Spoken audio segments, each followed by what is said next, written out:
my fellow Americans. If you think you know politics, think again.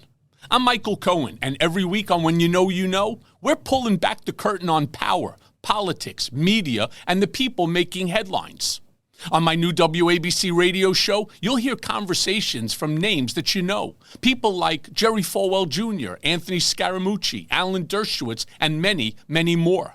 Maybe, just maybe, we'll even hear from the president. No scripts, no spin, just real conversations with people who were in the room where it happened. And trust me, we've got some very big surprises coming.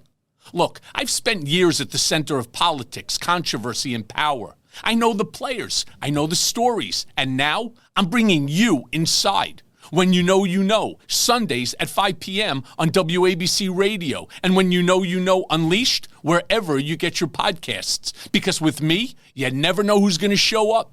Sunday morning. Well, let's go to Colorado. With us today is Eric Grossman. He's the vice chairman of the Colorado GOP, and we're calling to get the pulse of the situation, what's going on in the West Colorado. Eric, give us your pulse of what's going on overall in Colorado. How do people feel about what's going on in the country and the world?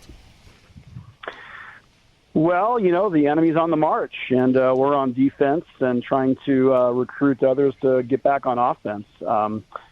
Colorado specifically, we've been set up for failure. Going back to 2016, the establishment wing, Uniparty, got put forth a ballot measure that they convinced the electorate to vote in, which basically created an open primary.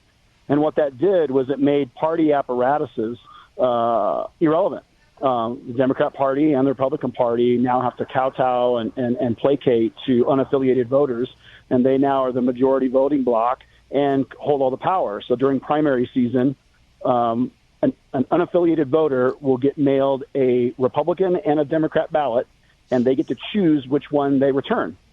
And we've got it in court filings and in the public square where even Republicans say that they have to care more about unaffiliated voters than Republicans in their own party.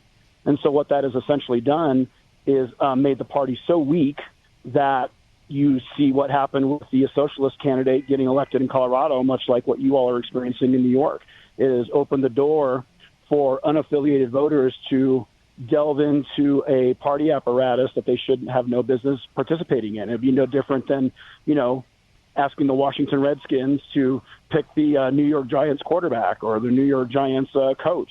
And you're seeing that in politics. And right now, these people are on offense. They see blood in the water and they're attacking. Now, how do they feel? How does it normal people, whether it's normal Democrats or normal Republicans or normal independents, feel about the big issue for President Trump and Congress right now, the voter ID situation? The national polling says it. I think it's 80-some percentile of citizens of this country definitely agree with voter ID.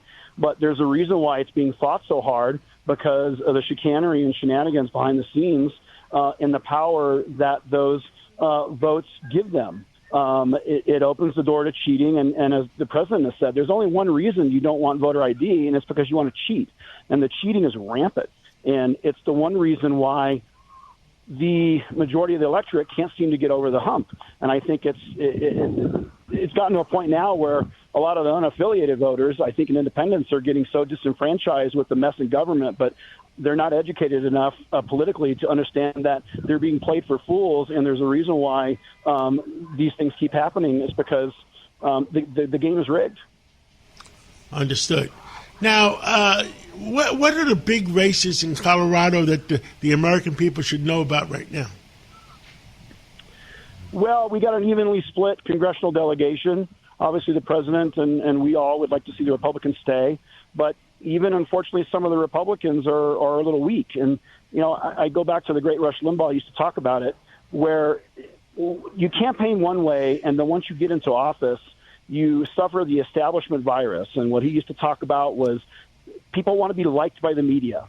They want to be liked by their constituency. And sometimes you got to make hard decisions which doesn't make you well liked But when you worry more about what the media is going to say about you than voting your principles, you end up with the situations we have now at the national electorate level, where you don't have principled people standing up for principled things like voter ID. They want to placate to these cheating scenarios. Because I think at the end of the day, it helps them once they get into the hen house that is east of the Mississippi, which is Washington, D.C. Understood.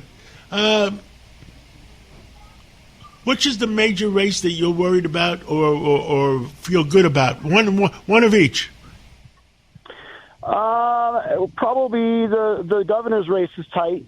It looks to me like they're going to have to do a recount because the percentage is so low. It's under a half a percentage point. Very hotly contested race. And I would say give us the people that are running. You've got Barbara Kirkmeyer and Victor Marks, and they're the two front runners that are neck and neck. But as has happened on many national races, including California, where Barbara Kirkmeyer was winning, at the night of the polls closing, and then by the time people woke up the next day, all of a sudden the other candidate pulled ahead. And so when you see that happening in so many different races across the country, it doesn't give trust in the process. And that's kind of one of the problems we have here is all these things going back all the way to Tina Peters have sort of given a distaste in the mouth of the electorates where I don't feel like they completely trust the outcome. But so worry and concern on that level because that's a big race here. Understood. Well, thank you for coming on this Sunday morning, and maybe we'll talk again in the near future to give us any updates. Pleasure to be on with you, sir. God bless you, and God bless your radio station. And God bless America.